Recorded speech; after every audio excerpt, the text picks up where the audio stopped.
भूत लागलेलं समजतं, पण भट लागलेलं अजिबात समजत नाही. आमचे संभाजी ब्रिगेडचे ज्ञानेश महावर यांनी सांगितलेलं होतं. आणि महाराष्ट्राला भट लागलेलं आहे. भट लागलेलं समजत नाही. ही क्लिप आहे का? मग नंतर येतो. ब्राह्मणांच्या मुख्यमंत्र्यांच्या हक्कात आहे, लक्षात घ्या. म्हणजे काय करणार आहेत मग ते? नाही, ब्राह्मणांच्या शासनामध्ये तुम्ही काम करताय, लक्षात ठेवा. म्हणजे महाराज गेले पळून गेले.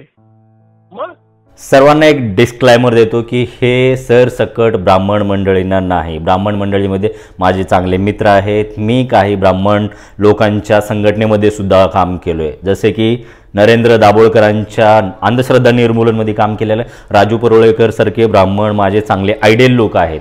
आता राहिली गोष्ट महाराष्ट्राला ही कीड का लागलेली आहे. महाराष्ट्राला ही रेशमबागमधून आलेली कीड आज एवढी का लागलेली आहे आणि त्याच्यावरती कारवाई का होत नाही.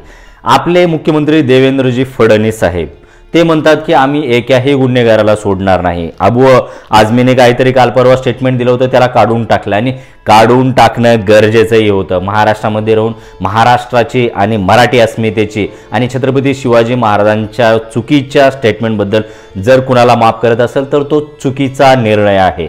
मग माझा साधा प्रश्न आहे आपल्या देवेंद्र भाऊ फडणवीस यांना.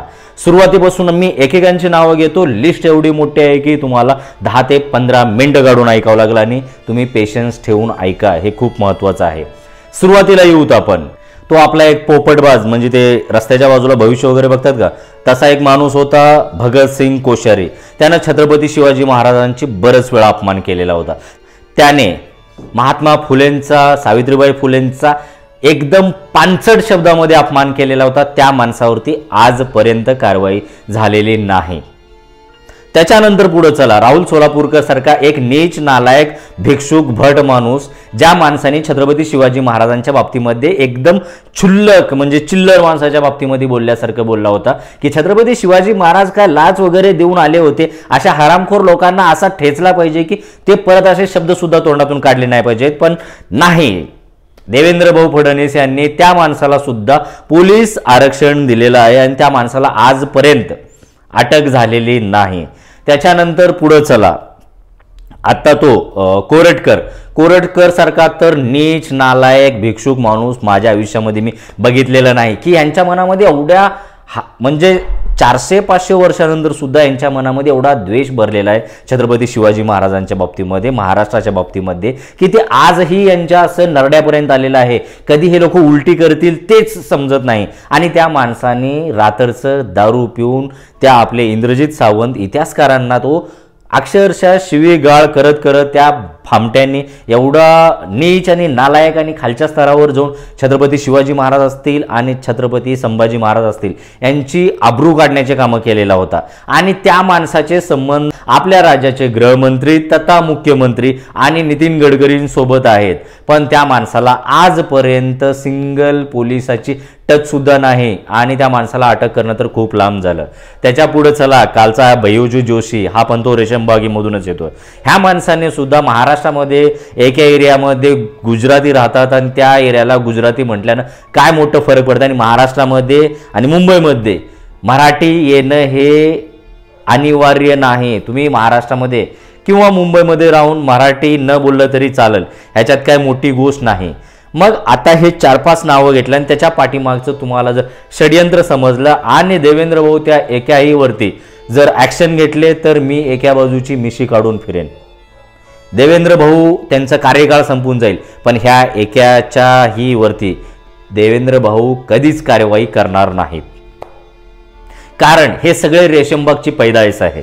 रेशमबागमध्ये जाणीवपूर्वक छत्रपती शिवाजी महाराज, महाराष्ट्रातील थोर महापुरुष फुले असो, शाहू असो, आंबेडकर असो यांची बदनामी करण्याचे प्रयोग चालू असतात आणि त्याला अंजाम देणारे सगळ्याचे तार रेशमबागमधूनच का जुडलेले आहेत.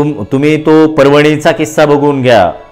डॉक्टर बाबासाहेब आंबेडकरांच्या लिखित संविधानाची विटंबना करणारा माणूस कुठून आलेला होता, त्याची हिस्ट्री काढून बघा. त्या माणसाचा आजपर्यंत पत्ता नाही. त्या माणसाने आजपर्यंत असं एकही कृत्य केलेलं नसेल. त्या माणसाला फक्त आणि फक्त डॉक्टर बाबासाहेब आंबेडकरांचीच संविधानाचीच विटंबना करावा असं का सुचलं, ह्याच्या आधी त्याने असे कृत्य केलेलं नसणार आहेत. पण त्याच्यावरती कारवाई नाही, तो माणूसही भेटला नसेल, पण त्याच्यामध्ये निर्दोष आपला सोमनाथ सूर्यवंशी मारला गेला. महाराष्ट्रामध्ये आज जे काय हे छत्रपती शिवाजी महाराज असो, फुले असो, शाहू असो, आंबेडकर असो आणि संभाजी महाराज असो, यांच्याकडनं जे काही यांची अपमान करण्याची छडी लागलेली आहे त्याच्या बाबतीमध्ये कोणच काहीच बोलणार नाहीत आणि आपल्या महाराष्ट्रालाही त्याच्याशी काही देणे घेणे नाही. पण आपण त्या सावरकरचा जर अपमान झाला की सगळेच्या सगळे सरसकट टोप्या घालून उभारतो की सावरकरचा अपमान महाराष्ट्र सहन करणार नाही. अरे तुमच्या छत्रपती शिवाजी महाराजांचा अपमान ज्यावेळेस होतो त्यावेळेस तुमच्या रक्तामध्ये पाणी मिसळलेलं होतं का? तुम्ही सगळे त्या रेशीमबागेचे गुलाम झालेले आहात की त्या रेशीमबागेने ज्यावेळेस पेडिग्री टाकली त्यावेळेस सगळे चावतळून आलेल्या कुत्र्यासारखे महाराष्ट्रामध्ये उचळून येतात.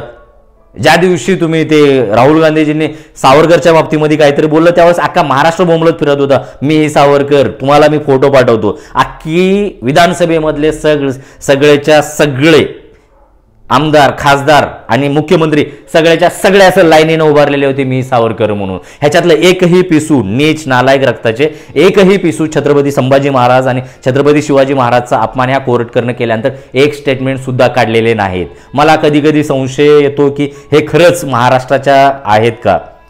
नसेल तर तसंही महाराष्ट्राच्या परंपरेमध्ये आणि महाराष्ट्राच्या इतिहासामध्ये गलिच्छ रक्ताची परंपरा भरपूर मोठी आहे. छत्रपती शिवाजी महाराजांच्या काळापासून हे लोक बेईमानी करण्यामध्ये सगळ्यात अग्रेसर होते. छत्रपती संभाजी महाराजांच्या वेळेस सुद्धा ज्या वेळेस महाराष्ट्रामध्ये मराठा साम्राज्य वाढत होतं, मराठा साम्राज्य म्हणजे ह्या मातीतल्या प्रत्येक व्यक्तीचं साम्राज्य होतं. इथं जाती विशेष नाही. मराठा म्हणजे महाराष्ट्र भूमीतले सरसकट लोक. ज्या वेळेस महाराष्ट्रामध्ये मराठा साम्राज्य विस्तारत होत त्यावेळेस आपल्यातले लोक अफजल खानाच्या सोबत त्यांचे वकील होते कृष्णा भास्कर कुलकर्णी. छत्रपती शिवाजी महाराजांवर पहिला वार करणारा कृष्णा भास्कर कुलकर्णी, छत्रपती शिवाजी महाराजांचा राज्याभिषेक अडवणारा जे महाराष्ट्रातले भटमंडळी होते, हे त्यावेळेसपासून यांच्या मनामध्ये भरलेला द्वेष आहे, ते आजपर्यंत निघालेलं नाही. आणि त्यांनी थोडं थोडं थोडं करून या महाराष्ट्राच्या रक्तामध्ये ते द्वेष भरलेला आहे. ज्यावेळेस छत्रपती शिवाजी महाराजांचा अपमान होतो त्यावेळेस यांचे रक्त सळसळत नाही, त्यांच्या रक्तामध्ये पाणी भरलेलं आहे. पण ते माफीवीर सावरकर त्यांचे मी एव्हिडन्स देतो. आता हे केस करायला तर असेच लखलेले आहेत की यांना फक्त मुद्दाच पाहिजे असतो की काहीतरी चुकीचं बोलल्यानंतर. हे त्यांच्या बऱ्याच पुस्तकातून वाचलेली गोष्ट आहे, त्यांच्या बऱ्याच लेटर्स आहेत, माफीनामे आहेत, त्याच्यावरून बोलतोय. सावरकर हे माफीवीर होते, माफीवीर म्हणणंही चुकीचं आहे, चला असू द्या. माफीवीरची ज्यावेळेस बदनामी होते त्यावेळेस अख्खा महाराष्ट्र कसं काय उपाळ्या मारायला चालू करतो? कोण आहेत सावरकरांचं कॉन्ट्रीब्युशन काय? स्वातंत्र्याच्या काळामध्ये ह्याच बंच ऑफ थॉट्समध्ये त्यांनी लिहिलेलं होतं की एकही संघाचा व्यक्ती स्वतंत्र लढ्यामध्ये भाग घेणार नाही. ज्यावेळेस स्वतंत्र लढाई चालू होते त्यावेळेस स्वातंत्र्यामध्ये काम करणाऱ्या, चळवळीमध्ये काम करणाऱ्या आणि आपल्या मातीसाठी लढणाऱ्या लोकांना पकडून देण्यासाठी हेच बंच ऑफ थॉटचे पिलावळ सगळे त्यांच्याकडं ओलीस टाकलेली होती. ज्यावेळेस महाराष्ट्रामध्ये असो किंवा देशामध्ये असो स्वातंत्र्याच्या लढाईमध्ये लोक आपली रक्ताची आहुती देत होते त्यावेळेस हे लोक इंग्रजाच्या बाजूंनी आपल्या पेन्शनच्या पैशाची म्हणजे मिठाचं कर्ज फेडत होते, त्याच्यापेक्षाही जास्त करत होते. स्वातंत्र्य चळवळीमधून सपशेल बाहेर राहणारी ही बंच ऑफ थॉटची पिलावळ सावरकर यांचं थोडंही कॉन्ट्रीब्युशन होतं. आज हे लोक मुसलमानांच्या बाबतीमध्ये द्वेष पसरवत राहतात. अरे तुमची ओरिजिन जे आहे ते तुम्ही मुस्लिम लीग सोबत पहिली सरकार स्थापन केलेले, तुमचे मुस्लिम लीग सोबत जे सगळ्यात चांगले संबंध RSSचे आहेत तेवढे चांगले संबंध आपले जे बहुजन लोक आहेत त्यांचे सुद्धा मुसलमानांसोबत नाहीत. मुसलमानांना फक्त आणि फक्त जाणीवपूर्वक विक्टिम केलं जातं. त्या OICला कुठून तर घेऊन येतात. अरे OIC 2014च्या आधी त्या हैदराबादमधून बाहेर येत नव्हता. 2014च्या नंतर OIC पूर्ण देशामध्ये इलेक्शन कसं काय लढायला चालू केला? OICला पैसा कुठून जातोय हा सगळा? हे कधीतरी विचार करणार तुम्ही? त्या मुसलमानांच्या द्वेष त्या पसरवून आपल्या बहुजनांच्या लोकांचे पोरांचे रोजीरोटीवरती आणि दररोजच्या दररोज वार करत आहेत. शेतकऱ्याला गेल्या 10 वर्षापासून भाव भेटत नाही.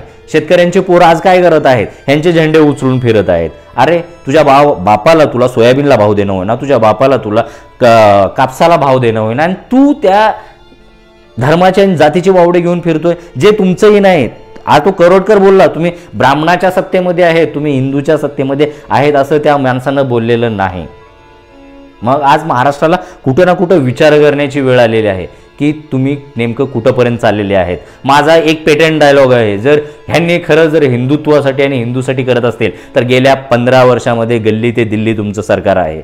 किती टक्के हिंदूंना तुम्ही सुरक्षित, म्हणजे जे मिडल क्लास होते ते अप्पर मिडल क्लास गेले, जे लोअर मिडल क्लास होते ते मिडल क्लासमध्ये आले, ज्यांची इन्कमची सोर्स वाढले, किती हिंदूंच्या पोरांना तुम्ही जॉब दिलात, किती हिंदूंच्या पोरांचे आयुष्य बदललेत, किती हिंदूंच्या मुलींचे तुम्ही बलात्काराचे केसेस वाचवलेत. अरे आज महाराष्ट्रामध्ये सर्वात जास्त बलात्कार होतात ते हिंदूंच्या मुलींचे. आज महाराष्ट्रात सर्वात जास्त शेतकरी मरतात ते हिंदू मरतात. आज महाराष्ट्रात सर्वात जास्त बेरोजगार पोरं मरतात ते हिंदूचे मरतात. आज महाराष्ट्रात सर्वात जास्त जी माजलेली बेकारी आणि हे दारिद्र्यता आहे ते सगळे हिंदूंच्या घरामध्ये आहे. मग तुमचा हिंदू धर्म जो सो कॉल्ड तुम्ही रक्षणासाठी बोंब मारत फिरता इलेक्शनच्या पिरियडमध्ये, कुठं आहे हा धर्म?